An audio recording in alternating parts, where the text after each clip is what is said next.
Assalamualaikum warahmatullahi wabarakatuh. Hamdan wa syukran lillah.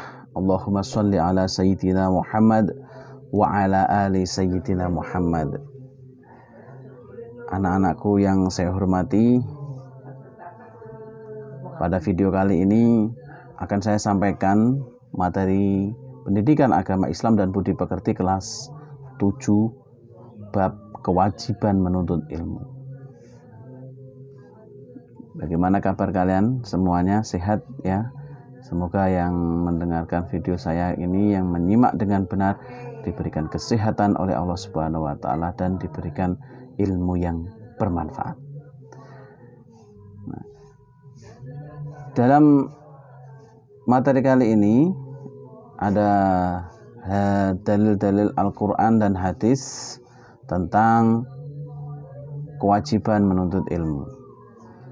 Dalam Quran di sini akan kita bahas dua, yaitu ayat Al-Mujadalah ayat 11 dan Quran surat Ar-Rahman ayat 33. Kemudian nanti tentang hadis yang menerangkan tentang hukum menuntut ilmu, kemudian niat, ya, keutamaan menuntut ilmu dan balasan bagi orang yang menuntut ilmu. Yang pertama, mari kita membaca surat Al-Mujadalah ayat 11. A'udzu billahi minasy syaithanir rajim. Bismillahirrahmanirrahim. Ya ayyuhalladzina amanu idza qila lakum tafassahu fil majalisi fafsahu yafsahillahu lakum wa idza qila suju yarfa'illahu alladhina amanu minkum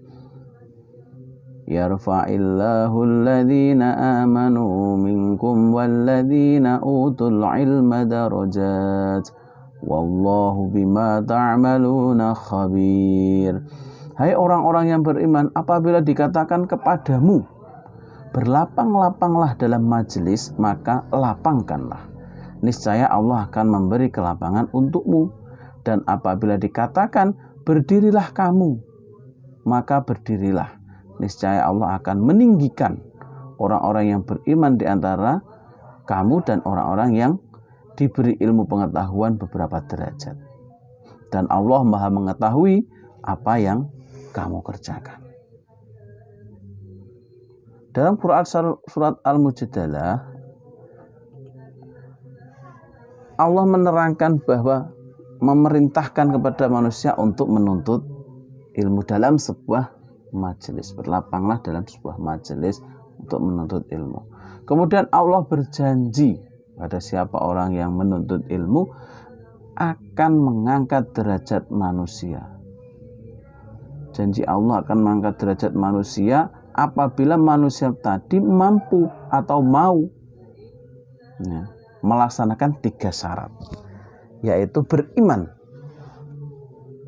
percaya pada Allah dan segala yang diciptakan oleh Allah, ya, termasuk dalam rukun iman, ya, iman kepada Allah, iman kepada malaikat-malaikat Allah, iman kepada kitab-kitab Allah, iman kepada Rasul-Rasulullah, iman kepada hari akhir, dan iman kepada takdir, qada dan qadar Allah Subhanahu wa taala. Kemudian setelah kita beriman, berilmu, ya, mengetahui cara beribadah yang benar bagaimana, cara sholat yang benar bagaimana. Nah, itu semuanya dengan ilmu. Kemudian beramal soleh.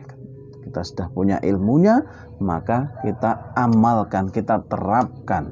Nah, jadi 3 hal tersebut, beriman, berilmu, dan beramal soleh, apabila kita bisa menerapkan ketiga-tiganya, Allah akan mengangkat derajat manusia. Kemudian yang kedua, surat Ar-Rahman ayat 33.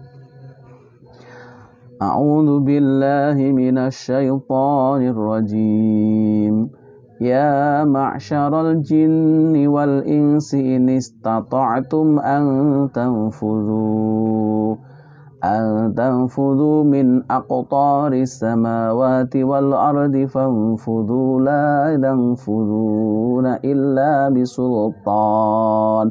Hai golongan jin dan manusia, jika kamu sanggup menembus atau melintasi penjuru langit dan bumi, maka lintasilah. Kamu tidak akan menembusnya melainkan dengan kekuatan. Surat Ar-Rahman ayat 33 ini Allah memberikan keleluasaan kepada golongan jin dan manusia agar mereka mau dan mampu bergerak maju dan berkarya. Kalau ingin menembus bumi, tembuslah dengan kekuatan yang diberikan oleh Allah.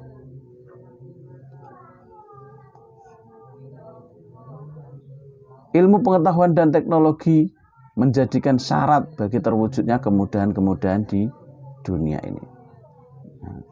Dengan penemuan-penemuan dari manusia, semuanya telah diterangkan dalam Al-Quran. Silahkan kalian meneliti, mencari apa yang ada di dunia ini, sehingga orang bisa menemukan listrik, bisa menemukan sampai yang canggih sampai saat ini ya, Android seperti itu. Nah, itu karena apa? Karena pemikiran manusia terhadap alam ini yang diciptakan oleh Allah. Dan Allah memberikan kebebasan kepada kita untuk memikirkan hal tersebut, kreatif mencari sesuatu yang bisa memudahkan diri kita. Dengan ilmu pengetahuan, orang bisa menciptakan tadi. Besi bisa terbang, ya. Besi bisa mengapung di lautan ya. Kapal itu besi bisa mengapung di lautan. Semuanya dengan ilmu pengetahuan. Allah Subhanahu wa Ta'ala telah menganugerahkan akal kepada manusia yang tidak diberikan kepada makhluk lain, sehingga umat manusia mampu berpikir kritis dan logis. Ini keistimewaan manusia dibanding makhluk lain. Ya, kita diberikan otak sama, otak manusia sama. Hanya bagaimana kita mengolahnya, bagaimana kita menggunakan otak kita ini untuk berpikir, untuk menuntut ilmu. Selanjutnya,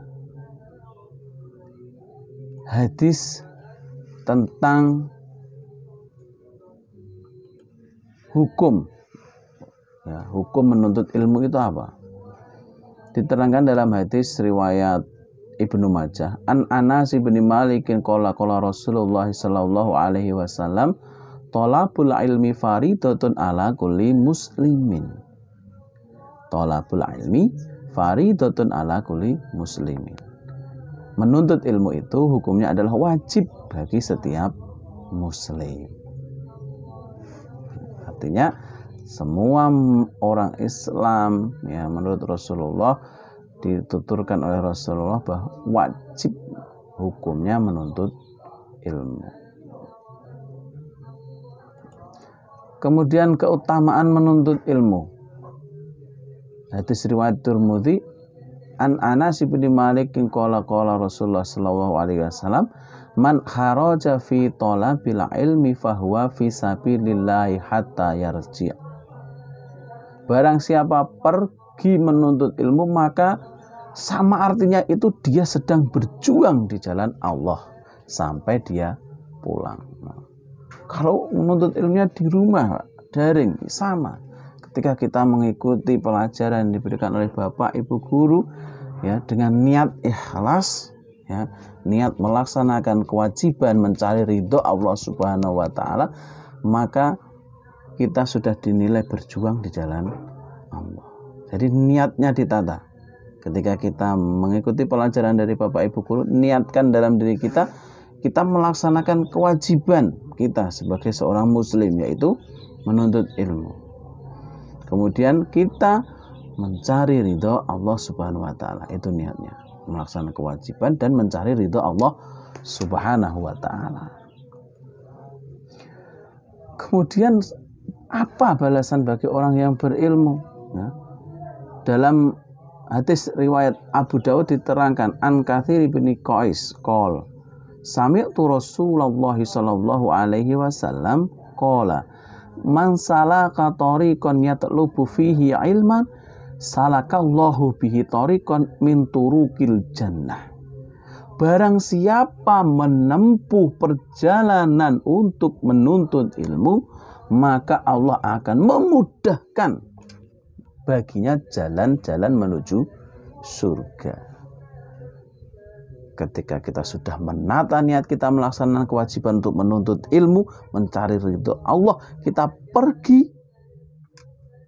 OTW untuk menuntut ilmu, maka di situ Allah akan membuka jalan-jalan, memudahkan jalan menuju surga.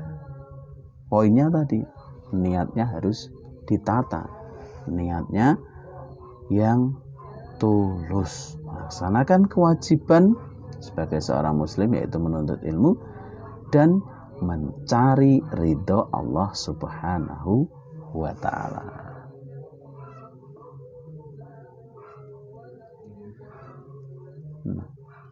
Jadi setelah Allah memerintahkan, ya, kita tahu bahwa Allah memerintahkan dalam Al-Quran kepada manusia untuk menuntut ilmu. Kemudian Rasulullah menerangkan apa hukumnya menuntut ilmu. Kemudian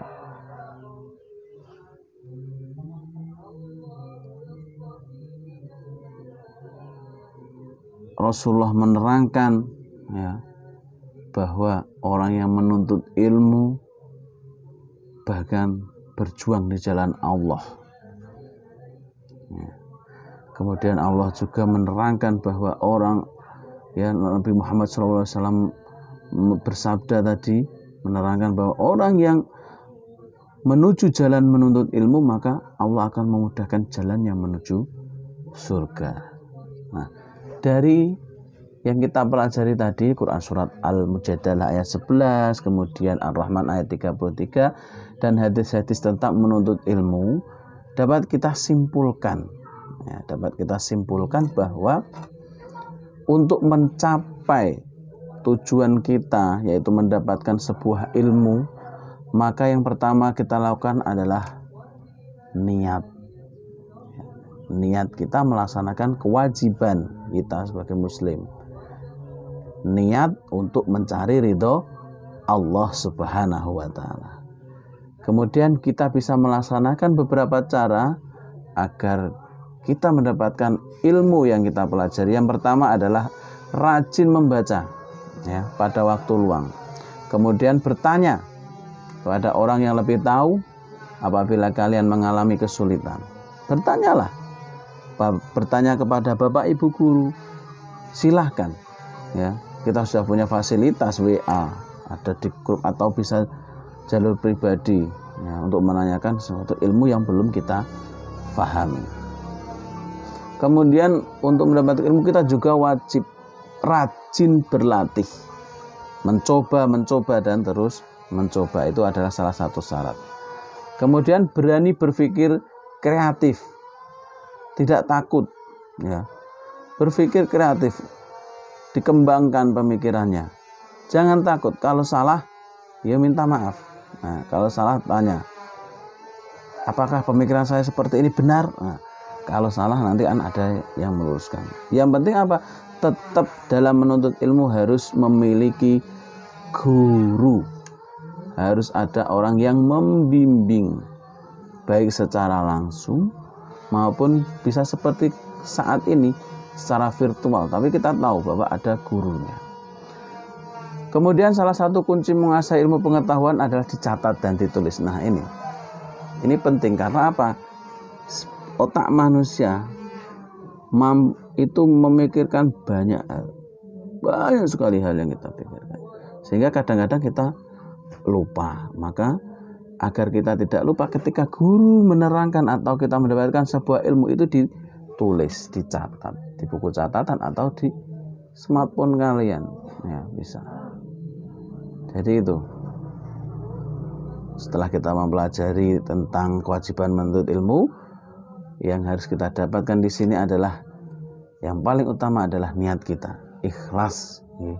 Niat kita ikhlas melaksanakan kewajiban kita sebagai seorang muslim untuk menuntut ilmu. Kemudian niat kita juga kita tata mencari ridho Allah Subhanahu wa ta'ala. Demikian yang dapat saya sampaikan, semoga bermanfaat dan mohon maaf apabila banyak kekurangan. Sampai ketemu lagi di pertemuan berikutnya. Saya akhiri, wallahul muwaffiq ila aqwamit thoriq. Assalamualaikum warahmatullahi wabarakatuh.